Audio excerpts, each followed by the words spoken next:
Bismillahirrahmanirrahim. Halo semuanya, Assalamualaikum warahmatullahi wabarakatuh. Welcome back to my channel di Analisa Technical Smart Money Concept. Oke, hari ini hari Sabtu tanggal 5 Juli 2025 kita akan kembali ya share analisa di XAUSD atau di gold. Oke, kita akan mulai dari time frame di weekly. Di minggu kemarin muncul candle bullish, tapi candle bullishnya ini masih dalam rangkaian inside bar di minggu kemarin, minggu sebelumnya. Jadi naik ini sebuah koreksi ya untuk weekly-nya, yang mana 2 minggu sebelumnya terjadi sebuah impulsif bearish, yang mana di sini berhasil membuat breakout ya dari open weekly, kemudian dia membuat close body candle bearish. Nah, kalau menurut saya dia naik ini akan melanjutkan penurunannya saja, jadi naiknya untuk koreksi dari weekly-nya seperti itu ya. Nah, kemudian untuk daily-nya. Nah, untuk candle daily, kalau kita lihat dari struktur, memang sebenarnya masih bullish seperti apa yang kita ulas dari minggu kemarin. Di close weekly ya. Di minggu kemarin itu kita memprediksikan di sini masih ada demand.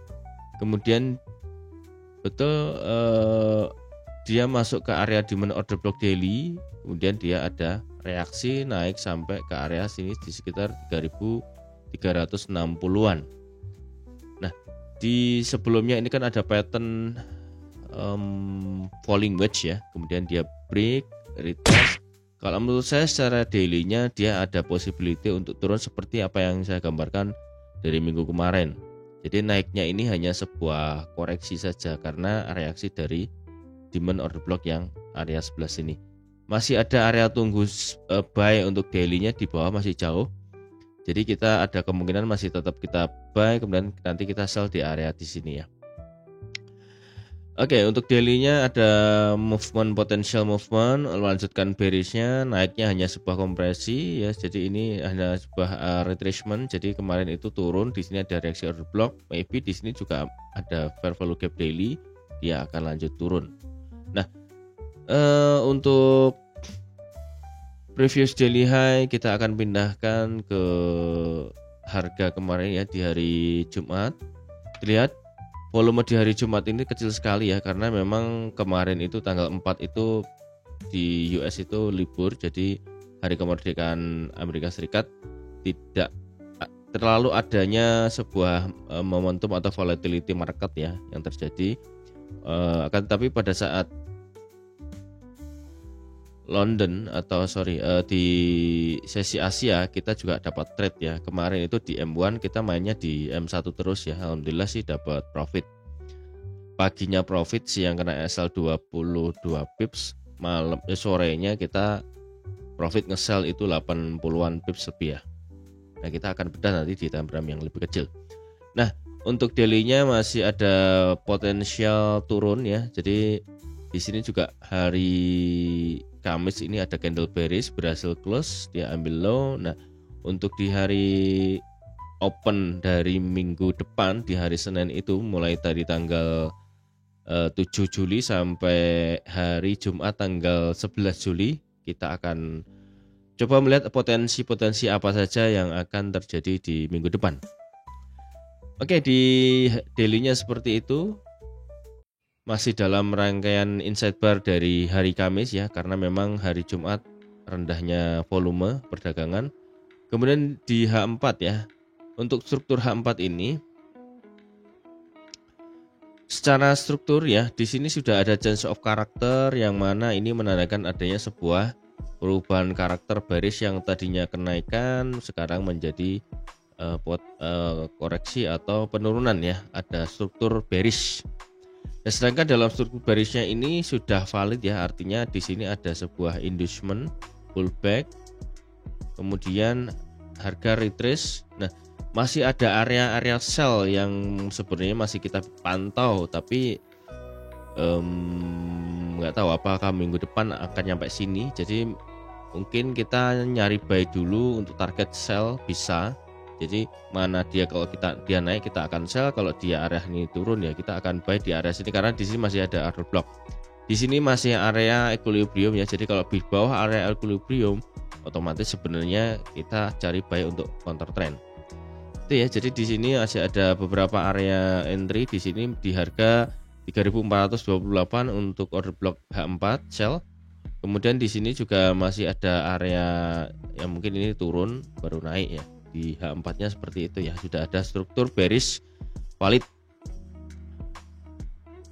Untuk H1, nah untuk H1 sendiri saya melihat adanya sebuah potensi movement ya untuk minggu depan. Kalau memang dia tidak berhasil naik, mungkin akan turun dulu. Jadi di H1-nya potensinya kan karena di sini sama, di sini ada inducement ya, ada pullback, inducement, low valid, ya naik. Di sini kita ada struktur inducement lebih kecil di dalamnya ya. Di struktur ini sebenarnya inducement internal ya, saya anggap aja di bawahnya di inducement mikro aja. Jadi penamaan aja bahwasanya ini struktur di dalamnya. Nah, di dalamnya ini berarti kita menggunakan inducement internal sebagai change of character minor shock lah ya. Kemudian kalau kita menggunakan inducement ini maka high valid, low valid. Di sini ada range di dalam range ya. Di H1-nya internal mikronya di sini potensinya dia naik ke sini ada supply kemudian turun menuju area diskon atau area Fibo optimum entry atau 79. Di sini masih ada demand order block, di sini juga masih ada FEG. Maybe kalau dia naik turun baru akan lanjut naik. Seperti itu pergerakan untuk di H1 ya. Ada potensinya akan tapi sama. Di sini masih ada change of character H1. Jadi menurut saya untuk naiknya ini dalam rangkaian sebuah retracement karena di sini masih ada liquidity, di sini juga masih ada point of interest, di sini masih ada point of interest untuk entry sell. Jadi masih ada banyak, di sini juga bisa sell sih areanya kalau kita perkecil time frame-nya. Di H1 untuk tim 30, nah di M30 sama, ini juga saya anggap bentar. Ini bukan di situ, udah di sini ini sebenarnya. Ini menjadi pullback ya. Ini instrumennya.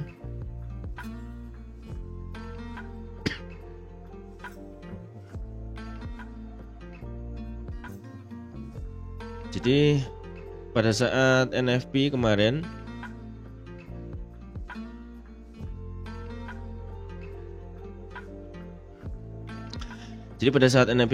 adanya sebuah gerakan momentum bearish ya. Di sini menyapu bersih semua area liquidity dan potensi dia masih akan naik. Akan tapi di sini menjadi inside bar ya. Inside bar candle, mother bar belum bisa terbreak, belum bisa terpecahkan antara high maupun low-nya. Jadi kalau memang harga ini naik di sini di struktur M30-nya belum ambil area bawah ya, masih di sini. Kalau memang mau entry sell ya harus benar-benar cari konfirmasi entry. Karena apa? Di sini nggak ada pullback inducement, adanya di sini dekat ya. Ini bisa jadi ini bakal break ke atas lebih tinggi gitu ya. M15. Nah di M15 sama. Untuk M15-nya juga seperti itu. Jadi di struktur M15-nya adanya sebuah ini ya, ada inducement. Kenapa inducement-nya berada di bawah? Karena yang di atas ini bukan pullback. Dia bikin high, dia bikin low. Ini bukan pullback karena dia inside bar.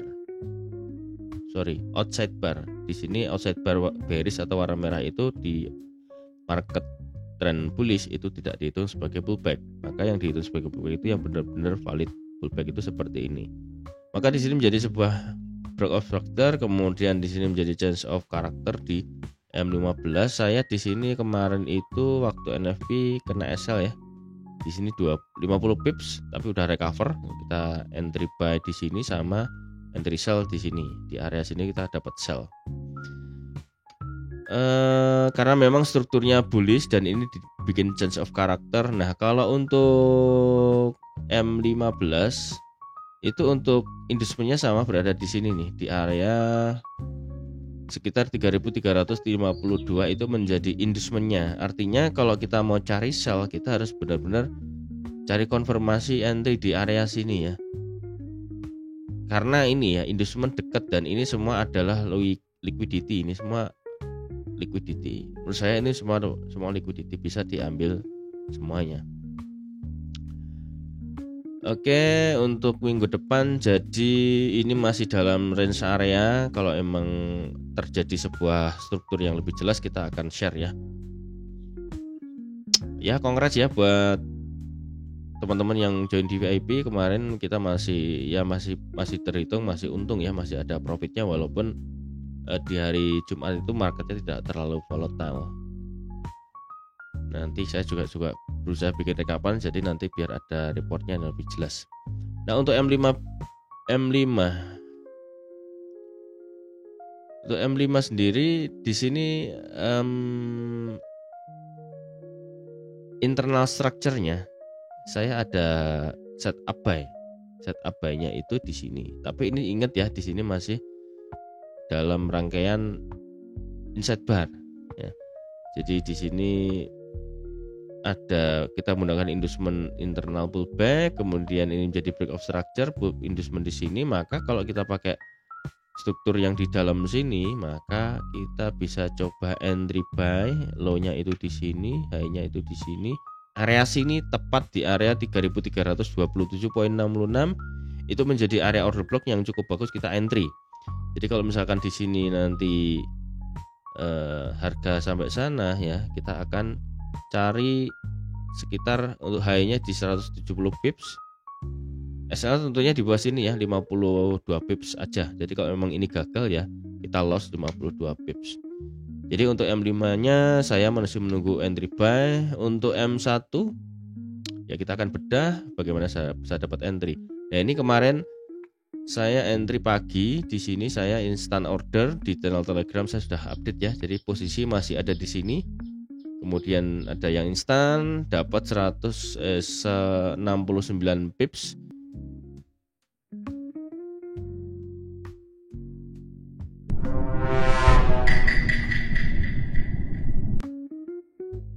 Kemudian di sini saya entry buy karena memang ada struktur buy, kena stop loss 20 pip. Karena ada cok ya udah saya sell. Di sini sudah nampak jelas ada struktur yang di M1 itu bullish ya. Tadinya ini bullish karena ada inducement, bos kemudian dicok menjadi bearish. Nah, saya tunggu inducement, saya entry di sini untuk nyari targetnya itu. Ini clear banget ya. Ini strukturnya clean ya. Alhamdulillah sih kita dapat profit ya. Ini clean. Walaupun sempat floating tapi nggak banyak ya. Seharusnya sih entry-nya di 79 lebih nice ya.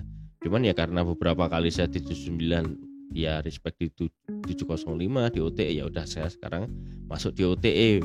Walaupun di sini ini semua kan supply ya, bisa aja kita ambil di order block di sini. Tapi ternyata memang dia area ekstrim ini ada triple top. Kalau memang pakai pattern dia break. Lanjut sore TP full itu di 84 pips, dapat RS 1/3 lebih.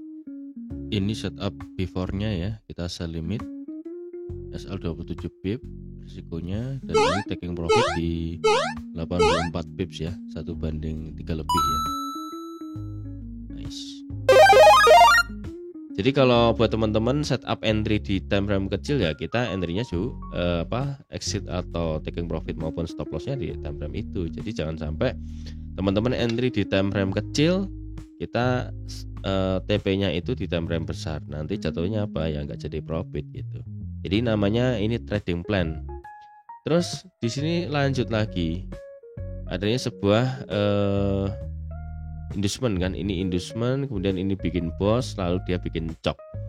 Cuman change of character bullish ini saya juga nggak ambil karena apa, nggak ada inducement atau pullback. Makanya di sini banyak sekali tipuan, banyak sekali liquidity. Terbukti di slow valid ini disapu hanya sebuah sweep, dan lanjut atas juga kena sweep, bawah kena sweep. Ini tanda market sedang mencari korban. Nah, ya, bisa aja dari marketnya sideways ya. Di sini kalau memang di M1 ini terlihat di sini adanya sebuah tahanan atau resisten, di bawah ini menjadi pola yang sifatnya menjadi area support ya.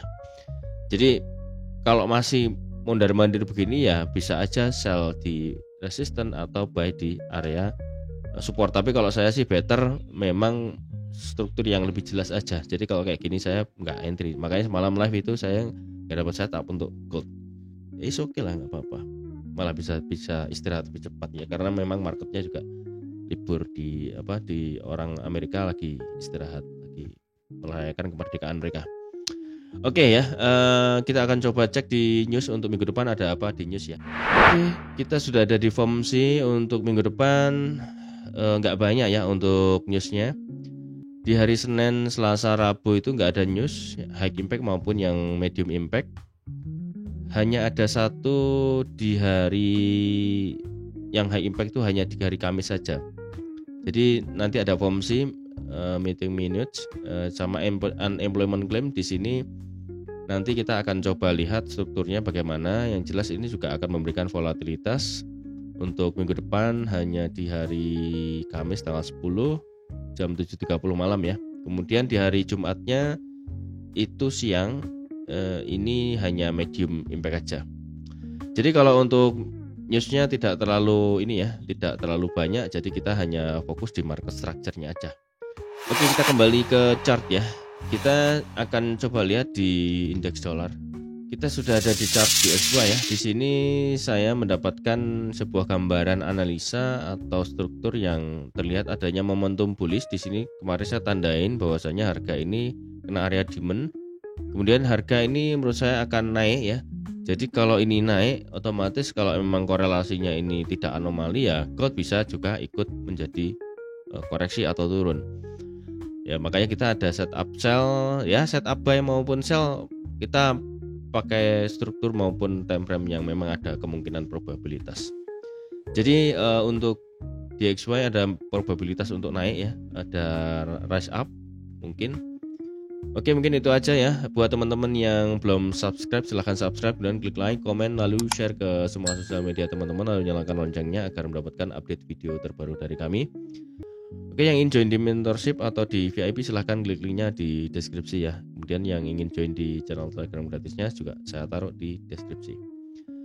Oke, mungkin itu aja. Terima kasih banyak sudah menonton video ini sampai selesai. Oh iya, satu lagi buat teman-teman yang ingin join di live trade-nya di harian dan ingin belajar secara mandiri melalui video, silahkan klik join link membership ya YouTube. Nanti teman-teman juga bisa mendapatkan fasilitas, nanti bisa koneksi ke Discord. Di Discord juga akan mendapatkan Outlook di situ ya. Tinggal dikoneksikan aja kalau sudah berlangganan di YouTube ini, nanti tinggal masuk ke Discord, masuk setting, lalu tambahkan koneksi YouTube. Nanti tinggal ada server kita, nanti join aja. Nah, itu udah otomatis akan terkoneksi. Oke, mungkin itu aja ya. Mudah-mudahan analisa ini membuat manfaat buat teman-teman dan saya doakan teman-teman mendapatkan profit yang maksimal. Oke, mungkin itu aja. See you in the next video. Assalamualaikum warahmatullahi wabarakatuh. Ciao.